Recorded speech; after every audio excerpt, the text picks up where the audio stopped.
एक समय की बात है। एक गांव में सफेद साड़ी वाली चुड़ैल का आतंक था।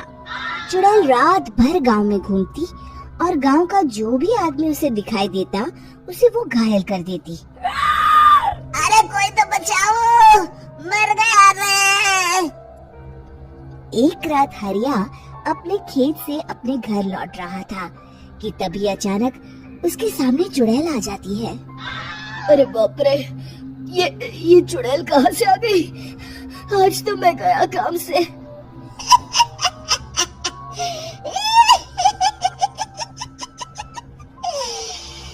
आज मुझे मेरा शिकार मिल गया। अरे चुड़ैल दीदी, मुझे छोड़ दो। जैसे ही चुड़ैल हरिया की तरफ बढ़ती है, हरिया वहाँ से भाग जाता है और अपने घर के दरवाजे पे पहुँचता है। अरे भगवान, जल्दी से दरवाजा खोलो, मेरे पीछे चुड़ैल पड़ी है। हरिया की पत्नी जल्दी से दरवाजा खोल देती है। अरे आप इतना हाफ क्यों रहे हैं?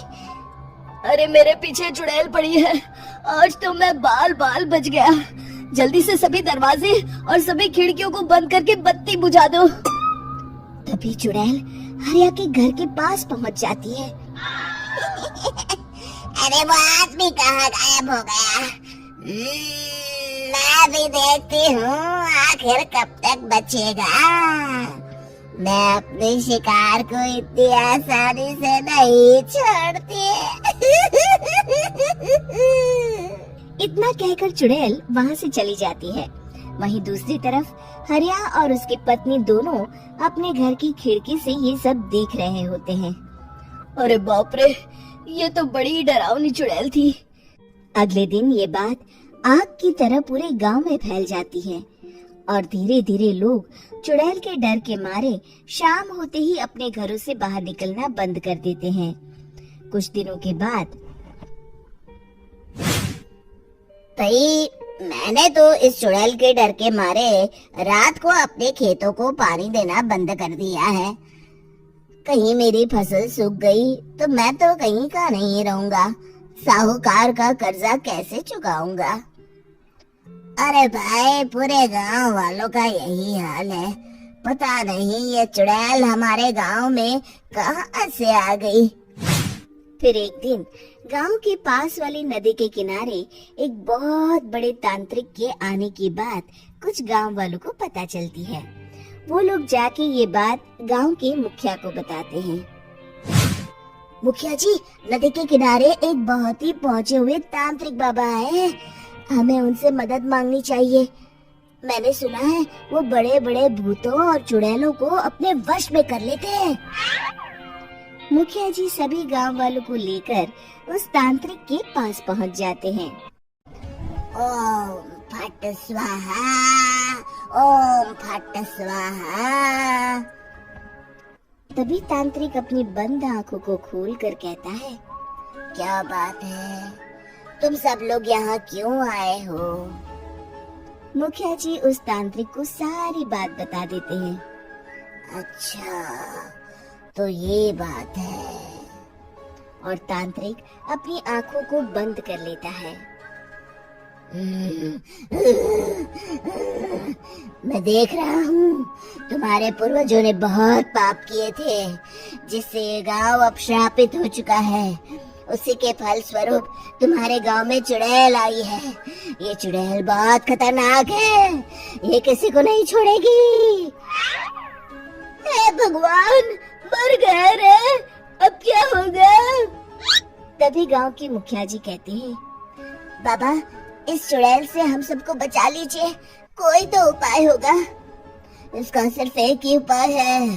सभी गांव वालों को बारी बारी हर दिन अपनी आधी फसल उस पहाड़ी के ऊपर बनी काली गुफा में छोड़ के आनी होगी। तभी उस चुड़ैल की भूख मिटेगी और श्राप का प्रभाव खत्म हो जाएगा और तुम सब जिंदा बच जाओगे। सभी गांव वाले उस तांत्रिक की बात को मान लेते हैं और वहां से चले जाते हैं। फिर अगले दिन से रोज उस गांव के लोग बारी बारी से अपनी आधी फसल उस काली गुफा के पास जाकर रखाते। कुछ दिनों बाद हरिया की बारी आती है। बाप रे, आज तो मेरी बारी है उस काली गुफा में जाने की। क्या करूं? वो तो बड़ी खतरनाक चुड़ैल है। मेरे तो हाथ पैर कांप रहे हैं। फिर हरिया डरते डरते अनाज की बोरियां अपनी बैलगाड़ी में लाद देता है। तभी हरिया की पत्नी उससे कहती है, देखो जी, संभल के जाना और किसी भी हालत में शाम होने से पहले वापस आ जाना। उस चुड़ैल का कोई भरोसा नहीं है जी। हरिया बैलगाड़ी में बैठते हुए कहता है, भगवान, मैं क्या वापस आऊंगा? लगता है अब तो मेरी खबर ही आएगी। इतना कहकर हरिया वहाँ से चला जाता है। रास्ते में जंगल से गुजरते हुए हरिया की बैलगाड़ी का एक चक्का बड़े गड्ढे में फंस जाता है। हे भगवान, अब ये क्या मुसीबत है? हरिया नीचे उतर के पूरी ताकत से अपनी बैलगाड़ी को गड्ढे से निकालने की कोशिश करता है। बहुत देर मेहनत करने के बाद हरिया की बैलगाड़ी उस गड्ढे से बाहर निकल जाती है। हे भगवान, अब तो शाम होने वाली है। आज तो मैं गया काम से। जैसे तैसे हरिया काली गुफा में पहुंच जाता है। अरे मर गया रे, यहाँ तो चारों तरफ डरावना माहौल है। मैंने यहाँ आने में बहुत देर कर दी, कहीं चुड़ैल नाराज ना हो जाए। हरिया अनाज की बोरियां वहाँ रख के जैसे ही जाने लगता है, तभी उसे किसी के आने की आवाज सुनाई देती है। हरिया एक कोने में छुपकर अंदर देखने लगता है। चुड़ैल वहाँ आती है और फिर अपने चेहरे से नकली चुड़ैल का मुखौटा निकाल देती है। हरिया ये देख के हक्का बक्का रह जाता है। तभी चुड़ैल कहती है, भैया यहाँ आना, आज तो बहुत अनाज आया है। इसे मिलाकर अब हमारे पास ढेर सारा अनाज जमा हो गया है। कल ही हम इसे शहर में बेच आएंगे और माला माल हो जाएंगे। तभी अंदर से नदी के किनारे वाला तांत्रिक बाहर आता है। अरे, ये तो तांत्रिक बाबा है। हाँ, अब तो हम दोनों की जिंदगी मजे में कटेगी। गांव वालों को बेवकूफ बनाना इतना भी मुश्किल नहीं था। लोग तो तुम्हें सच में असली चुड़ैल समझते हैं। हाँ, तुमने सही कहा। अब ये गांव वाले चुड़ैल के डर से जिंदगी भर इस काली गुफा में अनाज पहुंचाते रहेंगे। अच्छा, तो ये बात है। ये दोनों पूरे गांव वालों को बेवकूफ बना रहे हैं। अभी जाकर सबको बताता हूँ। हरिया उन दोनों की पूरी बातें सुन लेता है और जल्दी से वापस गांव में आता है। गांव वालों को पूरी बात बता देता है। इससे पहले वो दोनों हमारा अनाज लेकर शहर जाए, हमें उन दोनों को पकड़ना होगा। उधर दूसरी तरफ नकली तांत्रिक और नकली चुड़ैल बनी औरत एक बड़ी गाड़ी में सारा अनाज लाद के वहाँ से निकलने की तैयारी कर रहे होते हैं। जल्दी करो, इससे पहले हमें कोई देख ले। हमें यहाँ से निकलना होगा। और तभी वो दोनों देखते हैं कि सामने से सभी गांव वाले अपने अपने हाथों में मशाल लेके आ रहे हैं। दोनों बुरी तरह डर जाते हैं। रुक जाओ, तुम दोनों का भांडा फूट चुका है।